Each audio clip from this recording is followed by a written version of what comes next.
నమస్తే, welcome to T short channel. So this is Raj. Okay, మనం Indian economy గురించి discuss చేస్తున్నాం. సో దాంట్లో ఇండియన్ ఎకనామీలో నేషనల్ ఇన్కమ్కు సంబంధించిన చాలా అంశాలు డిస్కస్ చేయడం జరిగింది. ఇంకా మనం ద ప్రిలిమినరీ అండ్ మెయిన్స్ కంటెంట్లో బేస్ చేసుకునేటప్పుడు ద నేషనల్ ఇన్కమ్లో ఇంకేం క్వశ్చన్స్ వస్తాయి జనరల్గా, ఇంకా ఎలాంటి క్వశ్చన్స్ మనం తీసుకోవాలి నేషనల్ ఇన్కమ్లో అనేటువంటి దాంట్లో తీసుకున్నాం. దాంట్లో here is the GDP deflator and GDP reflator. Okay, this is very important. The GDP deflator, GDP reflator అంటే ఏంటి జనరల్గా. సో దీని మీద కూడా క్వశ్చన్ అడగడానికి ఆస్కారం ఉంటుంది. The preliminary content, the deflator and reflator. Okay, ఇక్కడ నేను మీకు ఇంతకుముందుకు ద లాస్ట్ వీడియోలో ఒక దేశ జాతీయ ఆదాయం లెక్కించేటప్పుడు ద మేజర్గా ఒక రెండు ధరల ప్రకారం తీసుకుంటాం అన్నాం. రెండు ధరలు అంటే ఏంటిది? ద ప్రస్తుత ధరలు అన్నాం. రెండవది ఆధార సంవత్సర ధరలు అన్నాం. ప్రస్తుత ధరలు అంటే ఏమన్నట్టు, ఒక దేశంలో తయారైన అంతిమ వస్తు సేవల విలువను ఏ సంవత్సర ధరలు అవుతుంటాయో అంటే ప్రస్తుత ఆర్థిక సంవత్సర ధరల ప్రకారం లెక్కించడాన్నే ద ప్రస్తుత ధరలు అంటున్నాం, ద కరెంట్ ప్రైసెస్. అరే the current prices means to estimating of the current year prices like the current year of national income and the fixed year of national income or the base year of national income or the actual year of national income. వాస్తవ ఆదాయం అంటే ఏంటిది? Actual income. Actual income ఎట్లా చూస్తాం? ఆధార సంవత్సర ధరల ప్రకారం లెక్కిస్తాం. కాబట్టి ప్రస్తుత సంవత్సర ధరల ప్రకారం లెక్కించగవచ్చిన విలువ ఎప్పుడైనా నామమాత్రపు ఆదాయమే. ఆధార సంవత్సర ధరలు స్థిర ధరల ప్రకారం వచ్చినటువంటి విలువ ఎప్పుడైనా వాస్తవ ఆదాయం కింద చెప్పడం జరుగుతుంది. ఇది మ్యాటర్.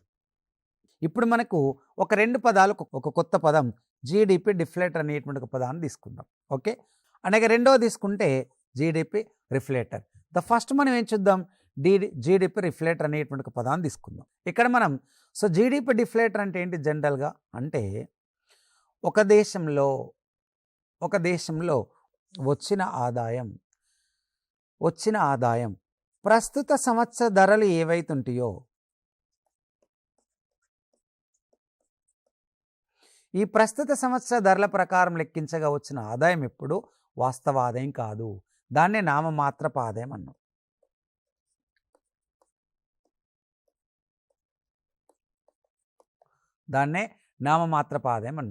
ఈ ప్రస్తుత సంవత్సర ధరల ప్రకారం వచ్చిన ఆదాయాన్ని ఆధార సంవత్సర ధరల్లోకి మార్చి చెప్పడాన్నే జీడిపి డిఫ్లేటర్ అంటాం. అంతే. ప్రస్తుత సంవత్సర ధరల ప్రకారం వచ్చిన ఆదాయం ఏదైతుందో ఆ వచ్చిన ఆదాయాన్ని ఆధార సంవత్సర ధరల్లోకి మార్చి చెప్పడాన్ని మనం జీడిపి డిఫ్లేటర్ అంటాం. అందుకే ఇక్కడ జీడిపి డిఫ్లేటర్ అంటే ఆధార సంవత్సర ధరల్లోకి మార్చాలి. అంటే ఎట్లా మారుస్తాం మనం? GDP prices at base year కావాలి. At base year. GDP prices at base year అంటే ఏంటిది? GDP prices at base year అంటే ఏంటిది మనకు జనరల్గా అంటే ఆధార సంవత్సరంలో ఉన్న basic prices. Okay, GDP prices అంటే ఏంటిది? ఎప్పుడైనా భారతదేశ జీడిపిని మనం జీడిపి ఎంపీ బేస్ చేసుకునే చెప్తున్నాం. ఇంత ముందుకు కూడా చెప్పిన ఏంటిది? GDP MP. ఈ GDP MP at constant prices అన్న బేస్ ఇయర్ అన్నా ఒకటే, ఆధార ధరలన్నా స్థిర సంవత్సరం అన్నా ఒకటే. రైట్. సో కాబట్టి ఇప్పుడు ఎగ్జాక్ట్లీ ఇప్పుడు ఇక్కడ ఈ బేస్ ఇయర్ ఈజ్ ఈక్వల్, అప్పుడు ఏం చేస్తాం? GDP prices at base year is equal GDP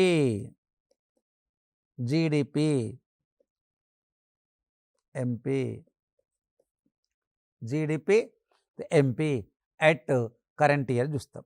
దాని కరెంట్ ఇయర్ బేస్ చేసుకొని ప్రైస్ ఇండెక్స్ తీసుకుంటాం. అంటే ధరల సూచి అన్నట్టు, ధరల సూచి తీసుకుంటాం. కాబట్టి ఇప్పుడు ఎగ్జాక్ట్లీ ఈ ధరల సూచి ఎట్లా వస్తుంది? ప్రస్తుత సంవత్సర ధరలు బై ఆధార సంవత్సర ధరలు బేస్ చేసుకుంటే అప్పుడు ధరల సూచి వస్తుంది. ఈ ధరల సూచిని బేస్ చేసుకొని మనకు GDP MP at the current year by and again the price index base చేసుకుంటాం. కాబట్టి ఈ ప్రస్తుత సంవత్సరం వచ్చిన ఆదాయాన్ని ఆధార సంవత్సర ధరల్లోకి ఎప్పుడైతే మారుస్తామో దాన్ని మనం జీడిపి డిఫ్లేటర్ అన్నాం. ఇప్పుడు మనకేం కావాలి? జీడిపి రిఫ్లేటర్ అంటే ఆధార సంవత్సర ధరల ప్రకారం వచ్చిన ఆదాయం ఎప్పుడు వాస్తవ ఆదాయం. ఆధార సంవత్సర ధరల ప్రకారం వచ్చిన ఆదాయాన్ని ప్రస్తుత ధరల్లోకి మార్చడాన్ని రిఫ్లేటర్ అంటాం. అంతే. ఓకే, అంటే జీడిపి స్థిర ధరలు ఇంటూ ద ప్రైస్ ఇండెక్స్ తీసుకుంటాం. జీడిపి స్థిర ధరలు ఇంటూ ప్రైస్ ఇండెక్స్ తీసుకుంటే రిఫ్లేటర్ వస్తుంది. కాబట్టి ఇక్కడ ఏం చేయాలి మనం? ఆధార సంవత్సర ప్రకారం వచ్చిన ఆదాయం అంటే ఏంటిది? GDP market prices at current year, ఇది నామమాత్రపు ఆదాయం. GDP MP at constant year, ఇది వాస్తవ ఆదాయం. దీని ఆధార సంవత్సరం. కాబట్టి ఆధార సంవత్సర ధరల ప్రకారం వచ్చిన ఆదాయాన్ని ప్రస్తుత సంవత్సర ధరల ప్రకారం మార్చడాన్ని మనం జీడిపి రిఫ్లేటర్ అని పిలుస్తాం. ఇప్పుడు మనకు జీడిపి డిఫ్లేటర్ అంటే, జీడిపి రిఫ్లేటర్ అంటే క్లియర్గా, డిఫ్లేటర్ అంటే ఏంటిది? కరెంట్ ఇయర్ను ఆధారంలోకి మార్చడం. రిఫ్లేటర్ అంటే ఏంటిది? ఆధారాన్ని కరెంట్ ఇయర్లోకి మార్చి చెప్పడం. Right. The next very very important NSO. So మనకు ఇది చాలా చాలా ఇంపార్టెంట్. సో ఎన్ఎస్ఓ అంటే ఏంటిది? ఎట్లా డిస్కస్ చేస్తాం. ఎన్ఎస్ఓ అంటే national statistical office. NSO, the national statistical office is the NSO. National statistical ఆఫీస్ని మనం ఏమంటున్నాం? ఎన్ఎస్ఓ అంటున్నాం. ఎన్ఎస్ఓ. అయితే ఇక్కడ సో మేజర్ ఇన్ఫర్మేషన్ బేస్ చేసుకుంటే భారతదేశ జాతీయ ఆదాయాన్ని అంచనా వేసే సంస్థ ఏంటిది? This is the preliminary content. మన ఇండియాలో నేషనల్ ఇన్కమ్ని ఎస్టిమేట్ చేసేటువంటి ఒక సంస్థ ఏది అని అంటే, సో భారతదేశంలో 1951వ సంవత్సరంలో సిఎస్ఓ అనేటువంటి ఒక ఏర్పడ్డది. ఓకే, మనకు సిఎస్ఓ అనేటువంటిది పిసి మహాలనోబిస్ రికమెండేషన్ బేస్ చేసుకొని సిఎస్ఓ ఏర్పడ్డది. ఈ సిఎస్ఓ అనేటువంటిది ఏం చేస్తుంది అంటే భారతదేశంలో GDP, gross domestic product, GNI, gross national product and per capital income, PCI per capital income, ఈ మూడింటిని ప్రతి సంవత్సరం అంచనా ఇస్తుంది.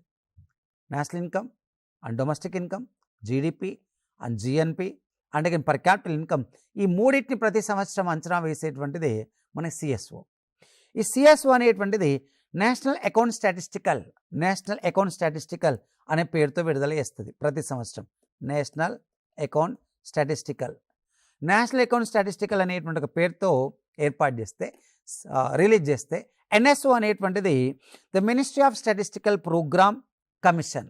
The ministry of statistical program commission ఆధ్వర్యంలో సిఎస్ఓ అనేటువంటిది పనిచేసేది. ఈ సిఎస్ఓ 1951 నుండి మన ఇండియాలో ఏర్పడ్డ తర్వాత నుంచి మన ఇండియాలో సిఎస్ఓ అనేటువంటిది 3 రంగాల యొక్క ఆదాయాన్ని లెక్కించేది. వ్యవసాయ అనుబంధ రంగాలు, పరిశ్రమలు, పారిశ్రామిక అనుబంధ రంగాలు, సేవానుబంధ రంగాలు.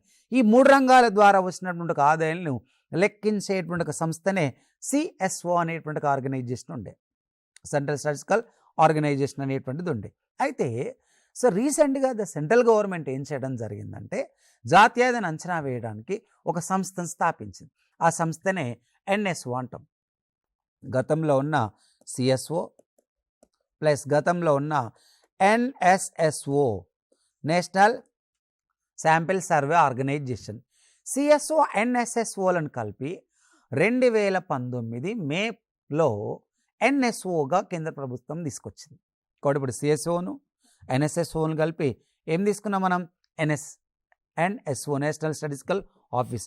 ఈ NSO ministry of the statistical the programme implementation. The ministry of the statistical programme implementation ఆధ్వర్యంలో ఎన్ఎస్ఓ అనేది పనిచేస్తుంది.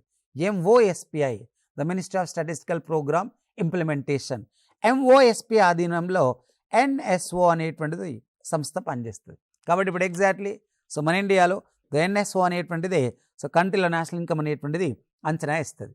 ఈ ఎన్ఎస్ఓ నేషనల్ ఇన్కమ్ను అంచనా వేసేటప్పుడు ఏమేమి తీసుకుంటుంది సర్వేలు అనేటువంటిది ఇంపార్టెంట్. ఇక్కడ ఏమేమి తీసుకుంటుంది ఎన్ఎస్ఓ తీసేటప్పుడు ద మేజర్గా ఇది మినిస్ట్రీ ఆఫ్ స్టాటిస్టికల్ మనకు ద ప్రోగ్రామ్ ఇంప్లిమెంటేషన్ ఆధ్వర్యంలో పనిచేసేటప్పుడు ఇది మేజర్గా ఏం చేయడం జరుగుతుందంటే సామాజిక ఆర్థిక అంశాలకు సంబంధించిన ద ప్రైమరీ గణాంకాలను తీసుకుంటుంది. అంటే ద మేజర్గా మన ఇండియాలో నేషనల్ ఇన్కమ్ ఎస్టిమేట్ చేసేటప్పుడు ఏం తీసుకుంటుంది? ఆర్థిక సామాజిక గణాంకాలను తీసుకుంటుంది, సోషియో ఎకనామిక్ గణాంకాలను తీసుకుంటుంది. 1. ఓకే, రెండోది ఏం చేయడం జరుగుతుంది అంటే యాన్యువల్ సర్వే తీసుకుంటుంది. యాన్యువల్ సర్వే అంటే ఇండస్ట్రియల్ యాన్యువల్ సర్వే తీసుకుంటుంది, ఇండస్ట్రియల్ యాన్యువల్ సర్వే తీసుకుంటుంది. దాని తర్వాత రూరల్ అండ్ అర్బన్ ప్రైసెస్ తీసుకుంటుంది, రూరల్ అండ్ అర్బన్ ప్రైసెస్, గ్రామీణ పట్టణ ధరలను తీసుకోవడం జరుగుతుంది, right. And again crop statistics తీసుకుంటుంది. క్రాప్ స్టాటిస్టిక్స్ అంటే ద పంటలది, ఓకే, ద పంటల యొక్క స్టాటిస్టిక్స్ తీసుకుంటుంది. దాని తర్వాత అర్బన్ స్టాటిస్టిక్స్ కూడా తీసుకుంటుంది, అంటే పట్టణంలో సంబంధించినటువంటి ఒక స్టాటిస్టిక్స్ కూడా తీసుకుంటుంది. ఇలా ఓవరాల్గా ఒక దేశంలో వివిధ రంగాల ద్వారా ఉత్పత్తి అయినటువంటిది మొత్తం సాంఘిక అంశాలు, ఆర్థిక అంశాలు, annual industry, and again the crops, అంటే వ్యవసాయ రంగంలో ఉండేటువంటిది ఒక సర్వే బేస్ చేసుకుంటుంది, ఇండస్ట్రియల్ సర్వే తీసుకుంటుంది. ఇవన్నీ బేస్ చేసుకొని సో జాతీయ స్థాయిలో జాతీయ ఆదాయాన్ని అంచనా వేయడానికి ఎన్ఎస్ఓ అనేటువంటిది ఇప్పుడు మనకు పూర్తి స్థాయిలో పనిచేస్తుంది, ఓకే.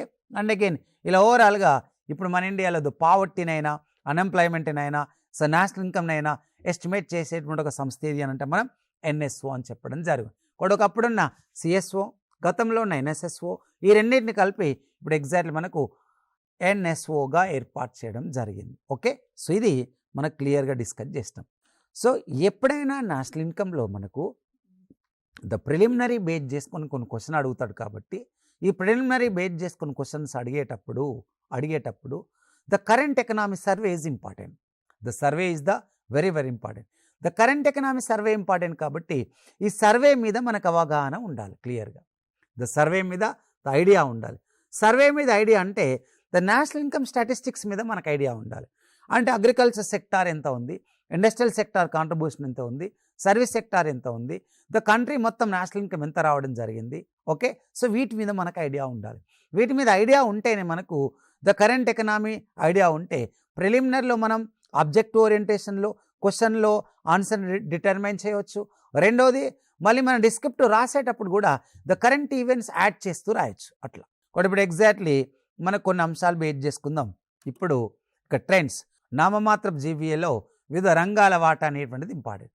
సో నామమాత్రపు జీవీఏలో వివిధ రంగాల వాటా ఇక్కడ ఉన్నాం. నామమాత్రపు జీవీఏ అంటే ద నామినల్ జీవీఏ అన్నారు. నామినల్ ఇన్కమ్ అంటే ఏంటిది? ప్రస్తుత ధరల ప్రకారం లెక్కించగా వచ్చిన ఆదాయం ఎప్పుడు కూడా నామమాత్రపు ఆదాయం.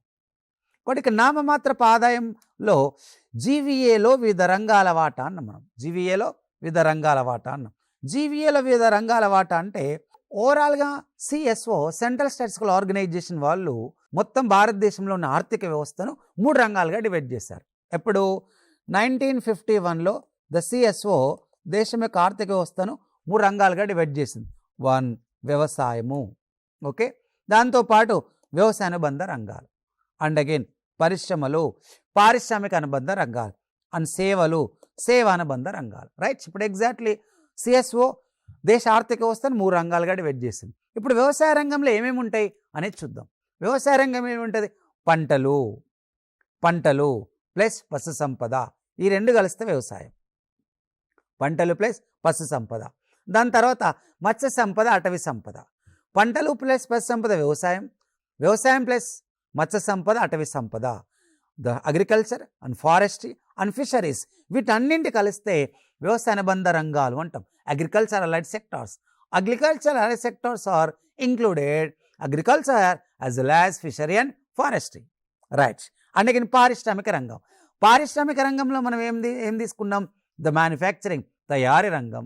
And again the mines, the గనులు, దాంతోపాటు కన్స్ట్రక్షన్, నిర్మాణం, అండ్ విద్యుత్, గ్యాస్, యూటిలిటీ సర్వీసెస్, ఇవన్నీ పారిశ్రామిక రంగం. ఇవే పారిశ్రామిక అనుబంధ రంగాలు. అండ్ అగైన్ సర్వీసెస్, సేవలు, హోటల్స్,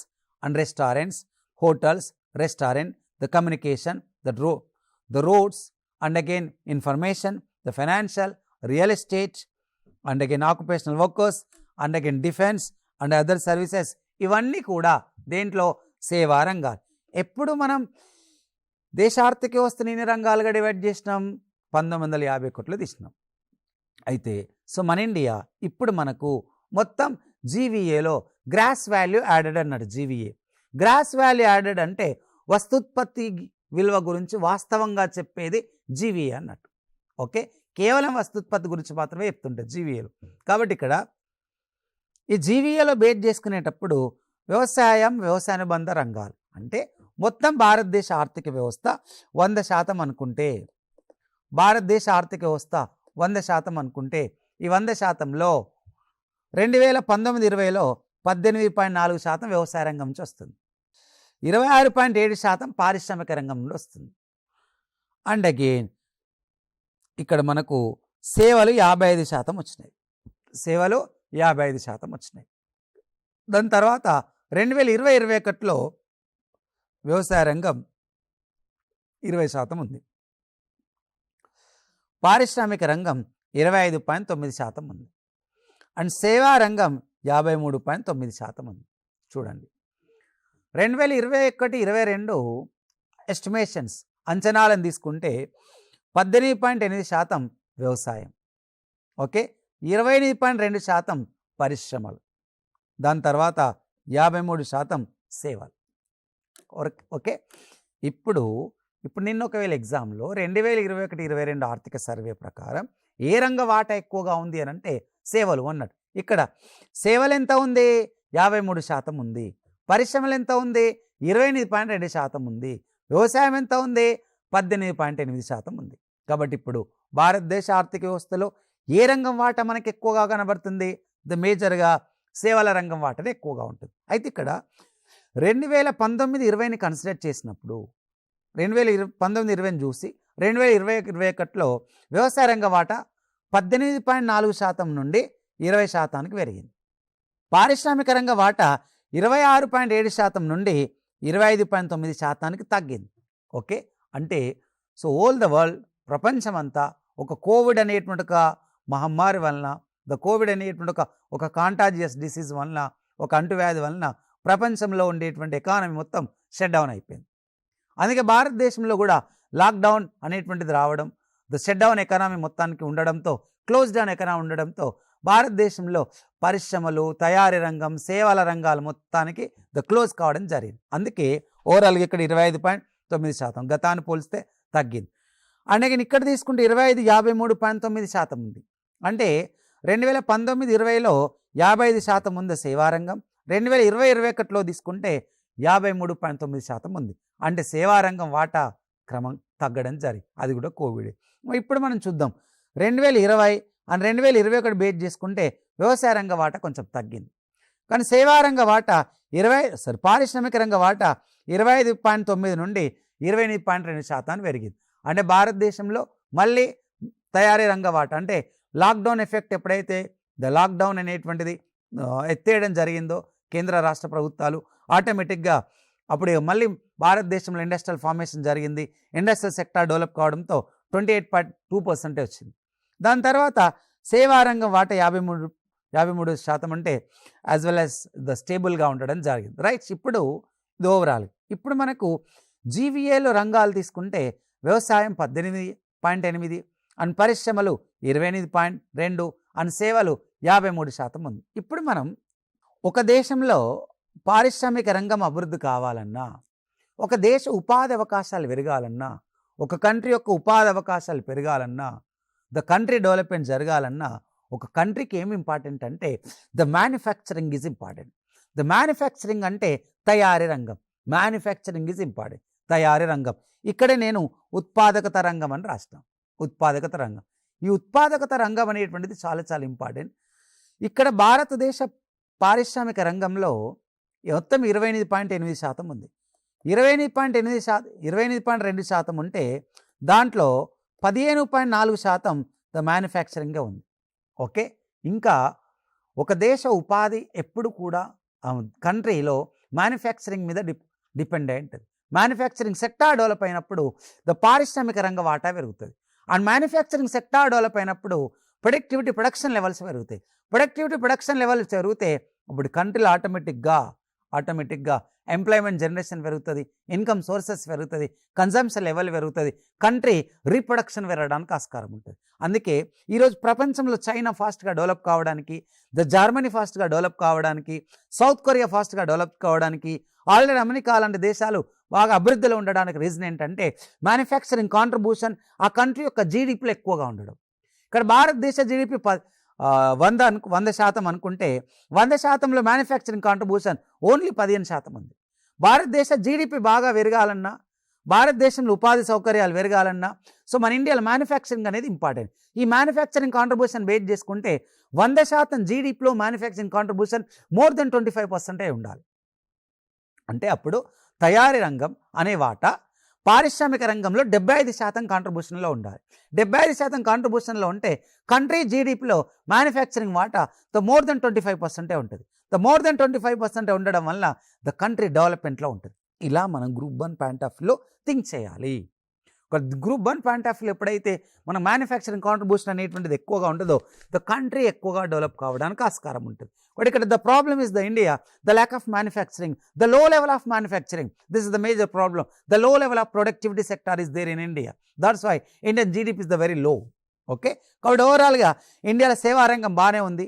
ఇంకా మన ఇండియా అభివృద్ధి జరగాలి అని అంటే ద మేజర్గా the industrial sector is important. Industrial సెక్టార్లో బేస్ చేసుకుంటే ఇంకా ద మ్యానుఫ్యాక్చరింగ్ కాంట్రిబ్యూషన్ అనేటువంటిది ఎక్కువ ఉండాలి. ఒకేలా వాళ్ళు మనల్ని ఏమడగవచ్చు క్వశ్చన్, 2021-22 సర్వే ప్రకారం తీసుకుంటే పారిశ్రామిక రంగంలో ఎవరి వాట ఎక్కువగా ఉందంటే direct answer manufacturing.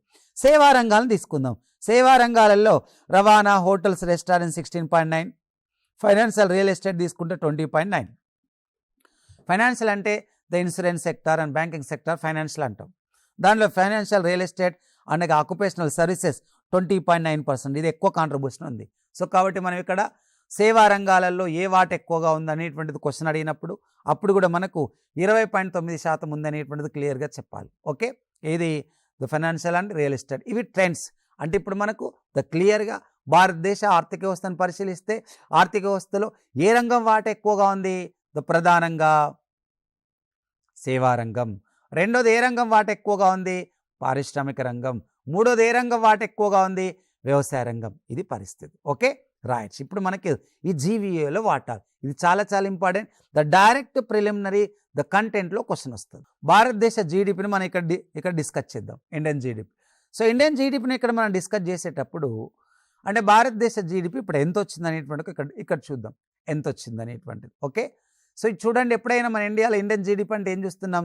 GDP MP at constant prices.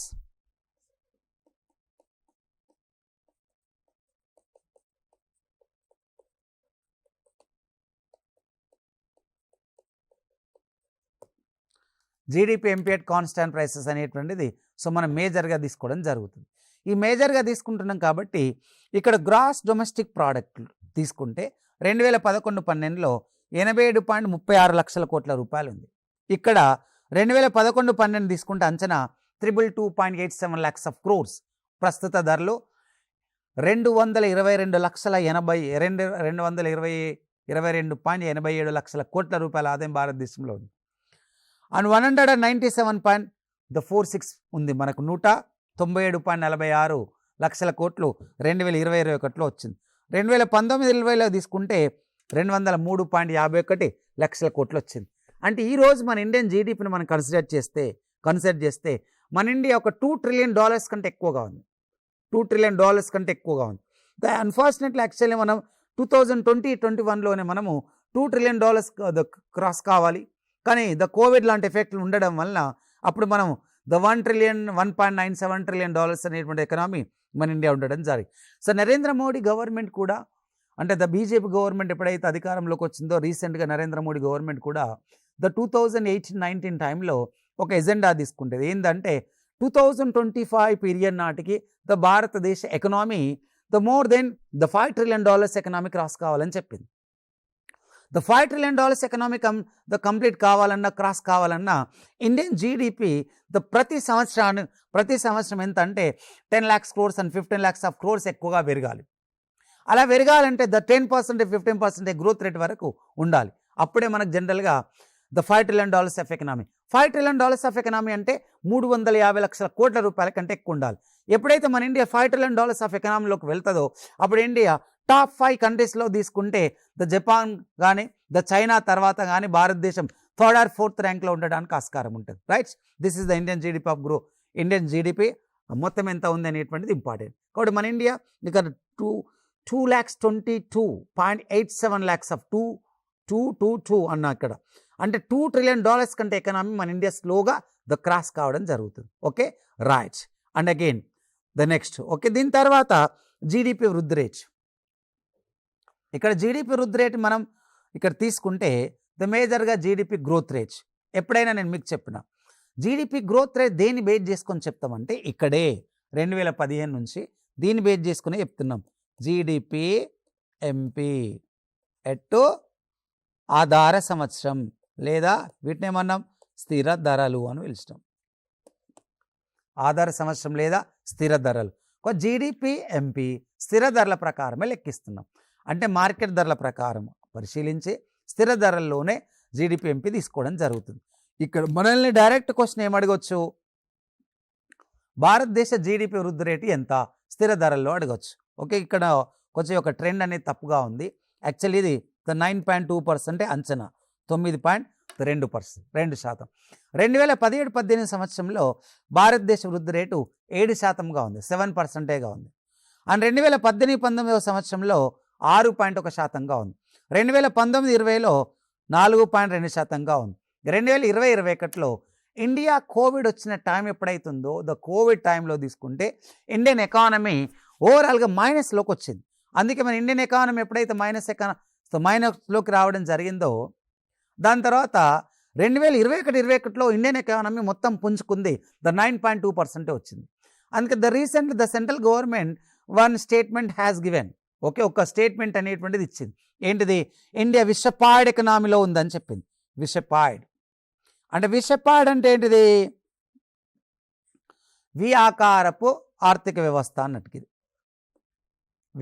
వి ఆకారపు ఆర్థిక వ్యవస్థ అంటే ఎలా తీసుకుందాం మనం ఇక్కడ వి ఆకారపు అని అంటే ఒకప్పుడు 7 ఉండే, 7 నుంచి ఫాల్ డౌన్ అయింది. ఎక్కడికి వచ్చింది, 7 నుంచి ఫాల్ డౌన్ అయింది 6.1కి వచ్చింది. మళ్ళీ 4.2%కి వచ్చింది. -7.7కి వచ్చింది. చాలా తక్కువ ఉండడం జరిగింది. -7.7% రావడం జరిగింది. ఇక్కడ నుంచి మళ్ళీ ఇమ్మీడియట్లీ ఎంత వచ్చింది మనకు 9.2. ఇదే విషపాయిడ్ ఎకనామీ అని పిలుస్తాం. ఒకప్పుడు 1991 ఎకానమీ రిఫార్మ్స్ వచ్చినప్పుడు అప్పుడు మనం 1991 ఎకానమీని ఎలా యూజ్ చేసినామంటే యూషపాయిడ్ ఎకనామీ అన్నాం, యు ఆకార ఆర్థిక వ్యవస్థ. ఇప్పుడేమన్నాం కొత్తగా విషపాయిడ్ ఎకనామీ. అంటే ఒకప్పుడు 7% ఉన్న ఎకనామీ స్లోగా ఫాల్ డౌన్ వస్తూ -7.7 ద కోవిడ్ వల్ల జరిగింది. మళ్ళీ ఇమ్మీడియట్లీ ఎంత వచ్చింది, ద 9.2% గ్రోత్ రేట్ ఇంక్రీజ్ కావడం జరిగింది. ఇలా విషపాయిడ్ economy, this are all the. Okay, ఇక్కడ 9.2% అంచనాగా తీసుకున్నాం మనం. ఎంత, ఏది 2021-22. సో దాన్ని బేస్ చేసుకుంటే సో ఓవరాల్గా 9.2% గ్రోత్ రేట్ అనేటువంటిది సో ఇండియాలో రావడం జరిగింది. ఇది సో మనకు జీడిపి సో వృద్ధి రేట్ అంటే ఏంటిది, ఇక చాలా అంశాలు డిస్కస్ చేసినాం. జీడిపి డిఫ్లేటర్ అంటే, ద రిఫ్లేటర్ అంటే, దాంతోపాటు NSO నేషనల్ స్టాటిస్టికల్ ఆఫీస్ అంటే ఏంటిది, ఇప్పుడు ఎలా పనిచేస్తుంది, ఒకప్పుడు CSO ప్లేస్లో ఇప్పుడు ఎలా వచ్చింది. దాని తర్వాత జీవీఏలో సెక్టార్స్ ఏమున్నాయి, ఆ సెక్టార్స్ యొక్క వాటాలు ఏముంది, వ్యవసాయ పారిశ్రామిక సేవా రంగాల వాటాలు ఎలా ఉన్నాయి, జీడిపి మొత్తం ప్రొడక్షన్ ఎంత. సో దాంతోపాటు జీడిపి స్థిర ధరల ప్రకారం ఎంత growth rate 9.2%. Direct preliminary question అనేటువంటిది సో రావడానికి ఆస్కారం ఉంటుంది. ఓకే, సో రైట్, ఇవి సో మనకు ఓవరాల్గా బేస్ చేసుకుంటే ఇంకా తీసుకుంటే అంతర్జాతీయంగా ద్రవ్యనిధి తీసుకున్నా కూడా IMF ఇంటర్నేషనల్ మానిటరీ ఫండ్ వాళ్ళు కూడా IMF వాళ్ళు కూడా అంచనా వేయడం జరిగింది. భారతదేశ వృద్ధి రేటు 9% ఉంటుందని. వాళ్ళు అన్నట్టే మన ఇండియాలో వృద్ధి రేటు 9.2% వచ్చింది. 2022-23 నాటికి భారతదేశ వృద్ధి రేటు మళ్ళీ 9% ఉంటుంది అని. అండ్ 2023-24లో 7.1% ఉంటుంది అనేటువంటిది IMF వాళ్ళు అంచనా వేయడం జరిగింది. రైట్, ఇవే కాకుండా నెక్స్ట్ వీడియోలో పర్ క్యాపిటల్ ఇన్కమ్ ఎలా ఉంది, ఏ స్టేట్ యొక్క ఇన్కమ్ ఎక్కువగా ఉండడం జరిగింది అనేటువంటిది మనం నెక్స్ట్ వీడియోలో జనరల్గా డిస్కస్ చేద్దాం. ఓకే గైస్, థ్యాంక్ యూ, నమస్తే.